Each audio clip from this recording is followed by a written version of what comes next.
Right, sky is down. I've kept it nice and thin so you can still see the effect from the stencil. It's got lighter patches in it, and the pre-shading giving it a grubby look, as it was a carrier plane. So now I'm going to mask off, so it'll be hard edged, just following that panel line.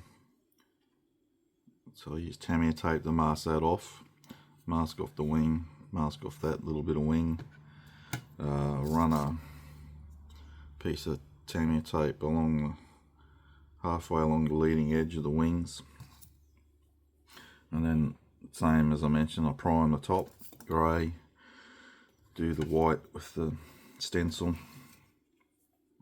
and pre-shade black, and then I'll paint in my camouflage. So I'm going to use the whole lot, like I said, AK Real Colour, Dark Sea Grey, which is Real Colour 296,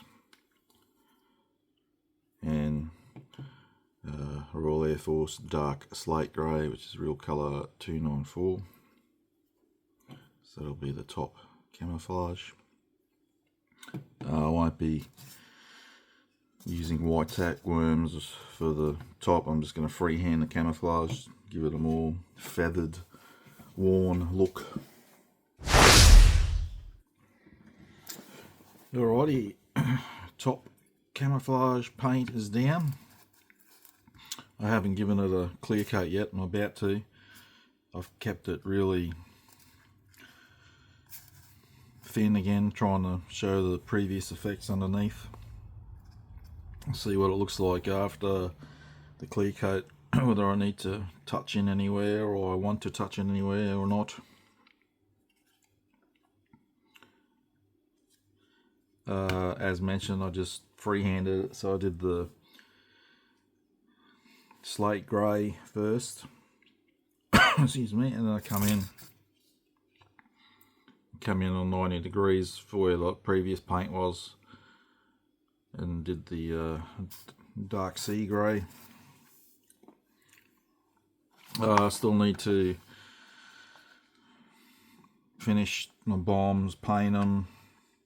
I've painted the pylons, so the pylons on the bombs are H73, which is a British green. Wheels are a bit, I don't know what, here they got looks like the gear legs are aluminium, but I don't know if they were that colour or not. Same as the wheel hubs, look like they got them as the extra dark sea grey. I might just do that. It's hard to tell from black and white images what colours are, so I'll just go with what I think's right. I need to, when I've done the gloss clear, I need to mask off and spray in these panels.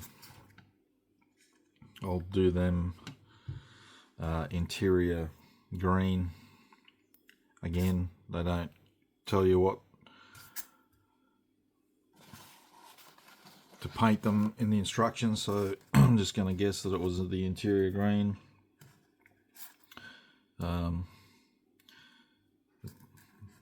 Could have been aluminium, I guess, but being a Navy aircraft, I think it would have been painted. But anyway, I'll work something out. Alright, I've masked off and painted these interior parts of the door, the folding mechanism.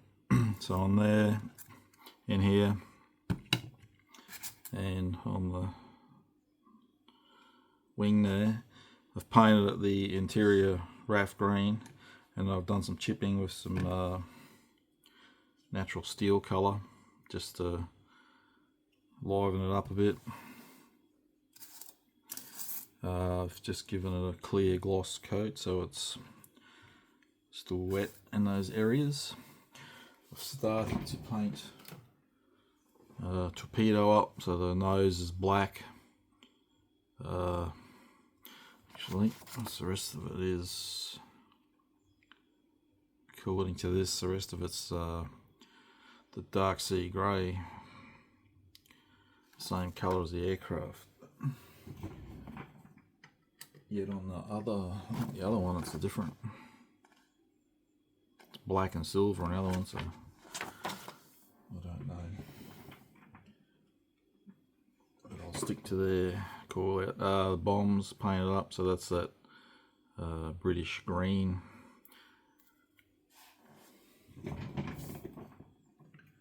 And done the propellers painted up. So for the chipping for this, I airbrushed it AK Extreme Metal Aluminium, and I used this with some same with bigger piece of sponge than that, but dipped it in the masking solar and put it on there so it leaves bits and pieces on there. Sprayed at the black and the yellow tips, and then I rubbed the that stuff off. That's the first time I've tried it that way. Normally I just do what I did to the wing areas there, just with a sponge, but I just tried something different. Seems alright. It's more work than the other way, but and the wheels I've started, well, yeah, I've painted the wheels. So I did the dark sea grey for the hubs. I've painted the wheels rubber black, but I got some oil paint, light grey oil paint, and put dots around, and I just blended it to suggest the wear and weathering of the tyre.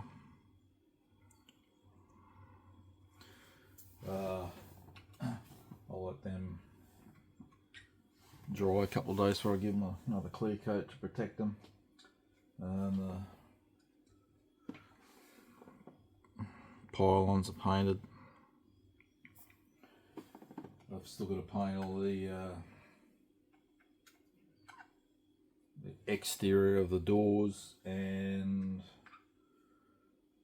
all the other bits, the braces, the gear legs, and all the other little bits and bobs that hang on the wings. I've primed them, but I've got to paint them, and I've got to do this part of torpedo. Apparently that's timber, according to the colour call out. So I've got to do that as well yet. So once I get that going, I can start decaling the actual model now. Anyway, I've finished painting it, so I can move on to the decals. There's not heaps. Just really the aircraft number, or British roundels, tail, flash, colours, and the nose art. A couple of little ones on the underside. So not a lot to it.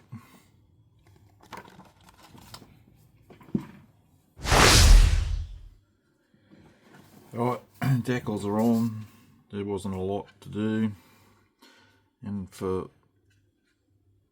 the first time in I don't know how long, they performed flawlessly with one coat of microsol, and they sat down, recessed the rivets and the panel line.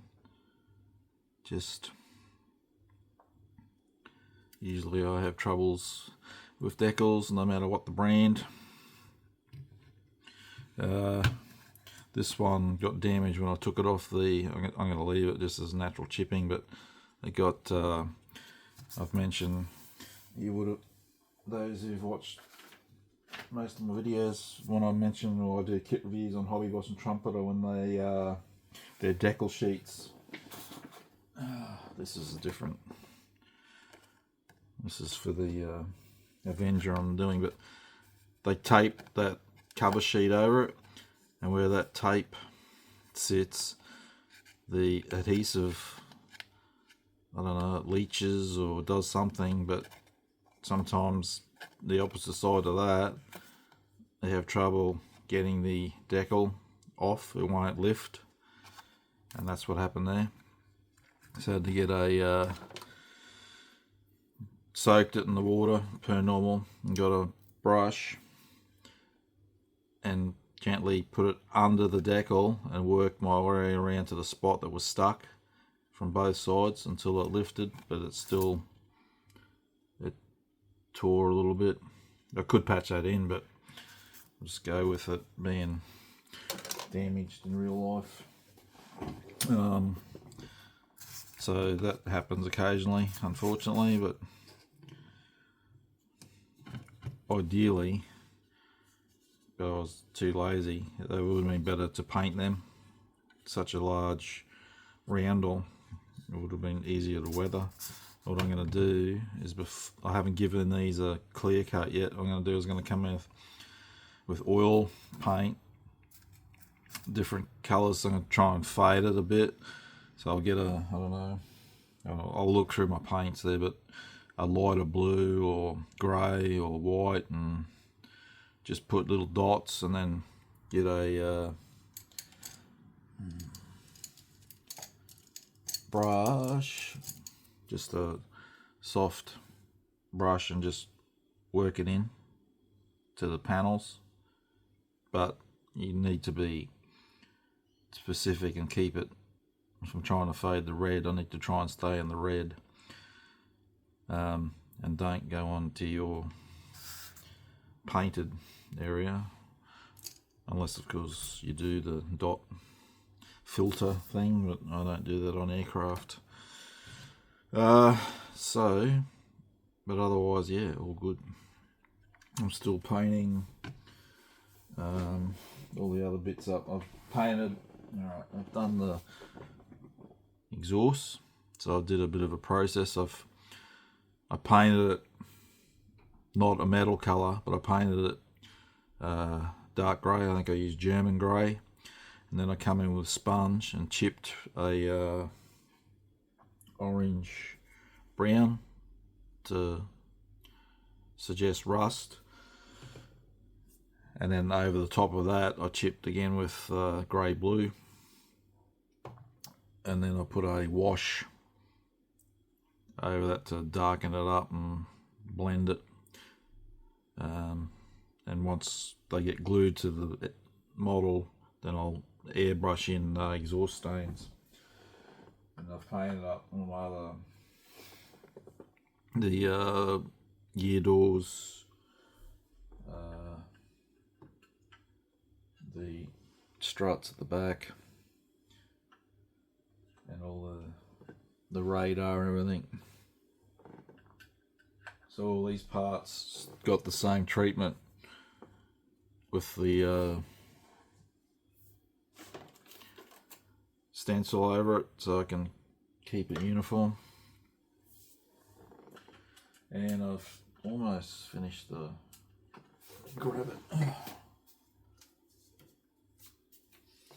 I've painted the torpedo, the rear end of it.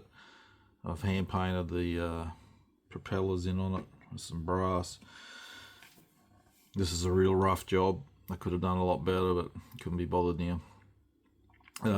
So it's supposed to be timber according to the call out sheet. Whether it was or not, I don't know. I'm thinking or guessing that this was added to alter the depth of the torpedo. I could be wrong, but because the box art doesn't even have, in the box art it's just got the torpedo, it doesn't have that on there. But the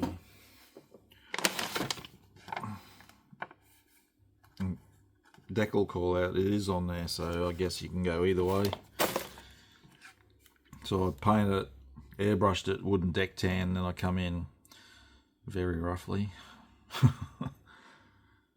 with different browns and sort of dry brush. Like I got which brush do I use? Where for up there? There it is. It's like it's a bit, getting a bit of use now. It's like a toothed type brush, and I dipped it in the paint and then on paper towel to get like if I was going to dry wash, then I just dragged it across If it was a more uniform flat piece, I could have done a lot better job, but it's good enough for me. It'll represent. And over the top of that, I airbrushed clear orange. Oh. So it's like again, I don't know exactly what they look like, but it's just to represent like a varnish over the timber. But again, that may not even be actually what it was all about, but it'll do for this build.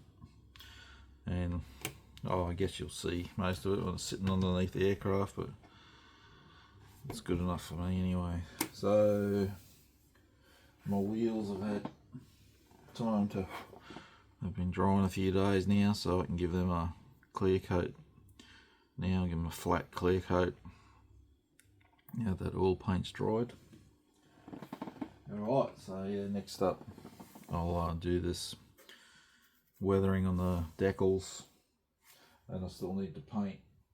I've primed my clear parts, but I need to paint them yet still. Alright, I've used the oil paint on my decals, and it's since had a gloss clear coat, so they're a bit shiny again.